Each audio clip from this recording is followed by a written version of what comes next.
We're outside the Santiago Bernabeu and we are talking to fans about the Champions League final against Dortmund and a lot more. We have Barry with us. Welcome to Let's Be Real, Barry. Thank you so much. Thank you for having me. Appreciate it. Oh man, thank you for doing this. So first, we'll start off with the final, like the fact that a final at Wembley against Dortmund. What are your feelings? What's the excitement? It's a final, but at the same time, I think that, it's a 50-50 at the final.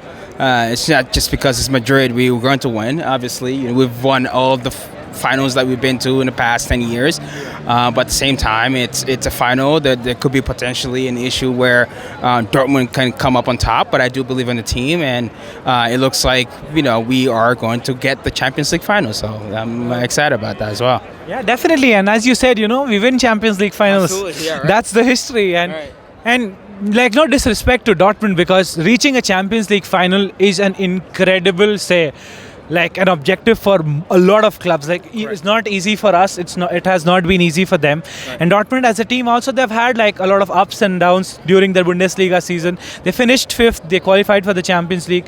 They beat, PSG, Atleti en route to the Champions League final. Is there any player that they have that could be a threat for Real Madrid, or is there any pattern that you see at Dortmund that could hamper our chances?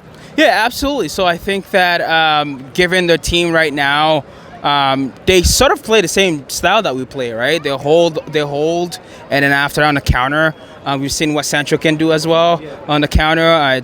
They've been, and also I correct me if I'm wrong, but that striker on top as well is really good. They're capable of doing damage, right? And they've exposed a lot of teams as well recently. And like I said, PSG. Hey, I had PSG going through, right? And me too, man. They went through. So this is what knockout football is. It's just one game. It's knockout. Literally, the best players and the best teams. It's all about your tactics as well.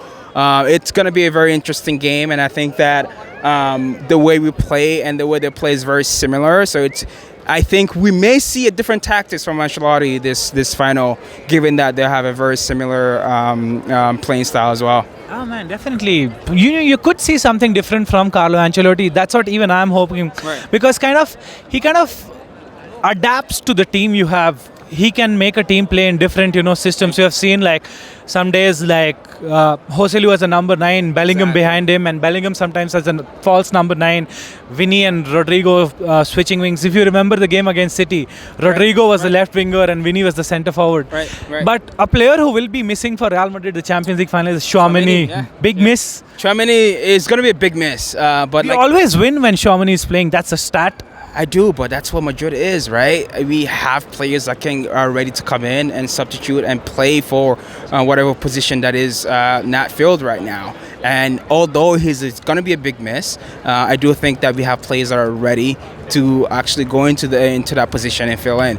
The question is now will it be Nacho and Rudiger on the back, right? And not Militao after what had a. I wouldn't play Militao. To be honest with you, I wouldn't play him against Villarreal. Also, he looked very shaky. We have 4-1 to 4-4. I think that online people need to understand the type of injuries that these players are having. Right? It's not a very easy injury to come off, especially for a center back where he needs to be very explosive. Whenever we're in the counter or all that stuff, so I wouldn't start him. I think that the back line should be Rudiger and Nacho, and then in the midfield, I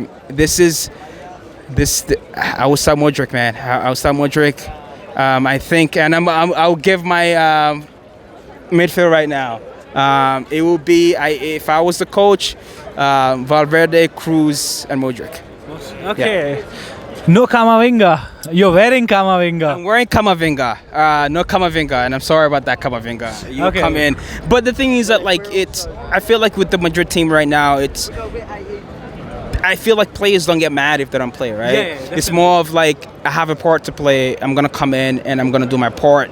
And we've seen that all throughout the season. Camavinga coming in, Joselu coming in, right? Big games. Brahim Diaz coming in, right? So even Arda Güler recently showing up. Even Nico Paz against Napoli. Paz is right. So I'm saying that the fact that you don't see big names on the lineup, it doesn't mean that it's a bad thing. It's more of they're They know that what they have to do, right? It's a team that's united, and they're gonna come in and do what they have to do. Definitely, and everybody has to play their part, especially in a final. And we would need that experience Kroos and Modric have of winning finals. So that's gonna be very helpful. Absolutely. But the very fact that talking about Toni Kroos plays his last game at the Bernabeu today. Personally, he's one of my sporting icons, my idols. One of those 5 players. If you have me in my top 5 years there, what kind of legacy is he leaving behind, and how would you remember the player, the man, the legend, Toni Kroos? I think Toni Kroos is one of those players where have been under the shadow a little bit. But if you look at his performances and his stats as well, I recently saw a stat where he has completed 90+ accuracy passing through his whole time in Madrid. Do you know how insane that is? That's completely out of this world. That is insane. There's no room for error from him.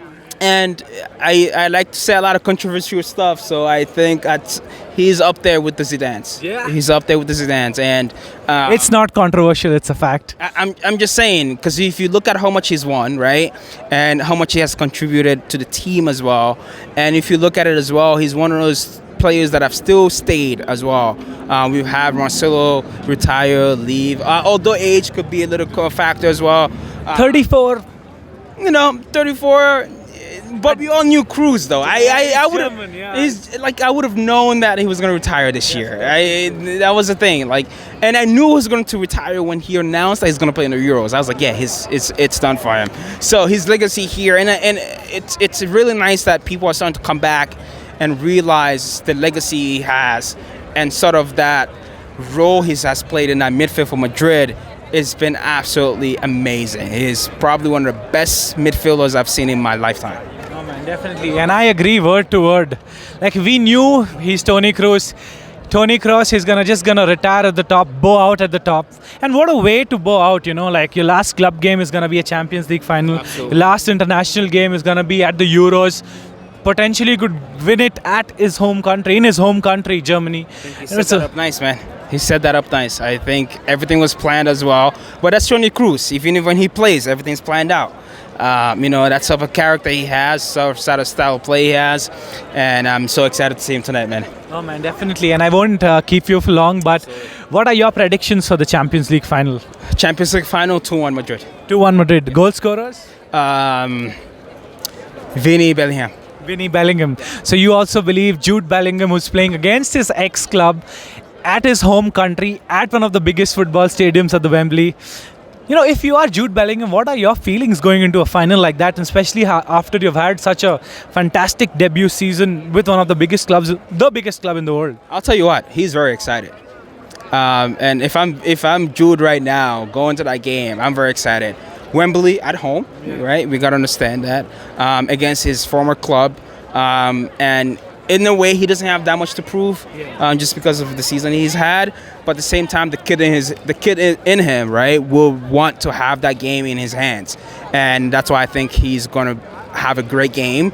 And obviously, Borussia Dortmund, it's going to be a little bit nostalgic for him. But hey, we have a game to win, so I think it will be a great time for him, and especially we will have a lot of English fans who will show up for him as well. Man, definitely. Fans from all around the world, I feel, will show up for him. But thank you, man. Thank you so much for talking to us. Yeah. Thank you so much, man. 3, 2, 1. A la Madrid. A la Madrid. Thank you.